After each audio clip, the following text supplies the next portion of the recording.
Have you ever wondered how public health experts can look at a huge area and pinpoint exactly where a disease outbreak is happening? Well, a lot of the time, it all starts with something you've probably seen a million times, a simple spreadsheet. Today, we are going to unlock the power hidden in that data. We're going to turn it into a visual story that literally shows us dengue hotspots, and we'll do it using a fantastic open-source tool called QGIS. So let's jump right in.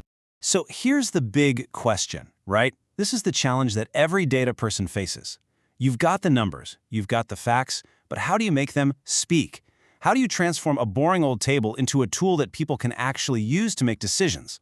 That is exactly what we're here to do today.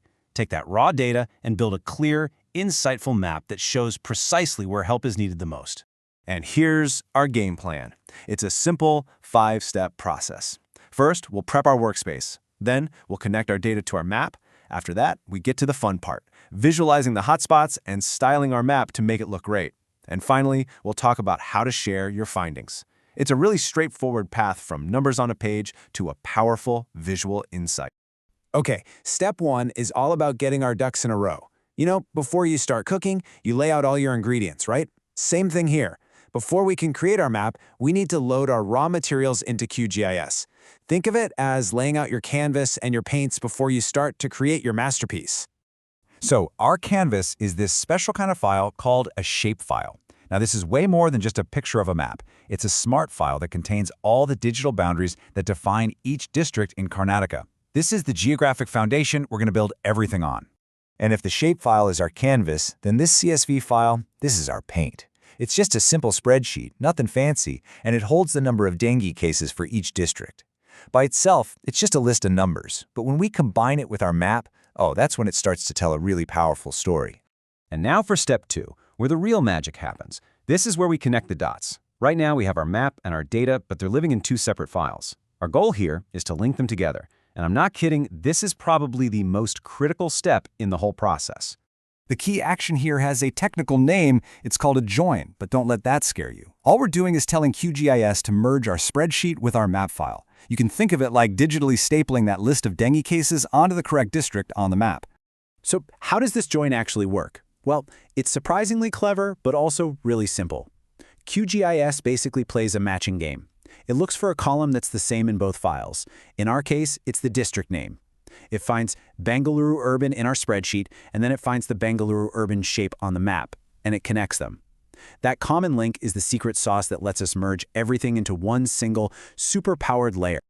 And this is what we get. Instead of 2 separate files, we now have one unified layer.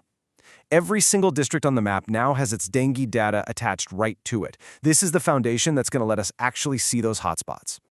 But I gotta be real with you. What happens if the join doesn't work? This is a super common stumbling block, especially when you're starting out, so let's quickly go over how to fix it before it drives you crazy. Okay, here are the 3 main culprits to watch out for. First, make sure your column names, your headers, match exactly. To a computer, district with a capital D is not the same as district_name.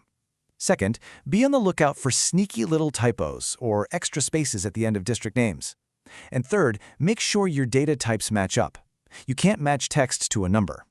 Trust me, a little bit of data cleaning at the beginning will save you a ton of headaches later. All right, our data is prepped and connected. Now for the big reveal. In steps 3 and 4, we are finally going to visualize this data and make those hotspots literally jump right off the map. This is the fun part. The technique we're going to use is called a core uplift map. Now that sounds super complicated, but I promise you've seen these maps a million times for things like election results or weather maps. The idea is really simple. We're just going to use color to represent data. So what we'll do is hop into the styling options in QGIS, and we'll set up a rule. We're going to tell it to color each district based on its number of dengue cases. We'll pick a nice color gradient, maybe something like a light yellow for areas with very few cases, all the way up to a deep dark red for areas with a lot of cases. And there it is. That's the aha moment. Instantly, the patterns just become crystal clear. You can see right away that the dark red areas are the districts with the highest number of dengue cases. Those are our hotspots. What was just a static, boring table of numbers a few minutes ago is now a dynamic, living story about public health. Okay, so you've created this incredibly insightful map. That's awesome. But Its real value comes from being able to share it with other people. So step 5 is all about getting your map ready for a report, a presentation, or just to show someone what you found. Inside QGIS, there's a tool called the print layout. You can use it to add a title, a legend, all that good stuff, before you export your map as a high-quality image file, like a PNG. But a truly great map needs one more thing. And honestly, it might be the most important part. This is a crucial final step. You should make this your mantra. A map without a caption is really just a pretty picture. It's the caption that turns that picture into a credible, understandable piece of evidence by giving it essential context. I mean, the difference is just night and day. Without a caption, your audience is left guessing. What am I looking at? Where is this? When is this from? With a caption, your message is clear, it has context, and frankly, it just looks professional. It is a non-negotiable part of good data visualization. And look, it doesn't have to be complicated at all. Here is a super simple 2-sentence template that works every single time. Sentence 1 just states what, where, and when. For example, this map shows dengue cases by district in Karnataka for the year 2023. Sentence 2 tells people where you got your info. The data source is the Ministry of Health. See? It's that simple. So there you have it. We went from a basic spreadsheet to a powerful public health tool.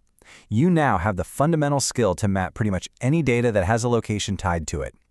Think about it. Business analytics, environmental science, social trends. The possibilities are literally endless. So the only question left is, what story are you going to tell next?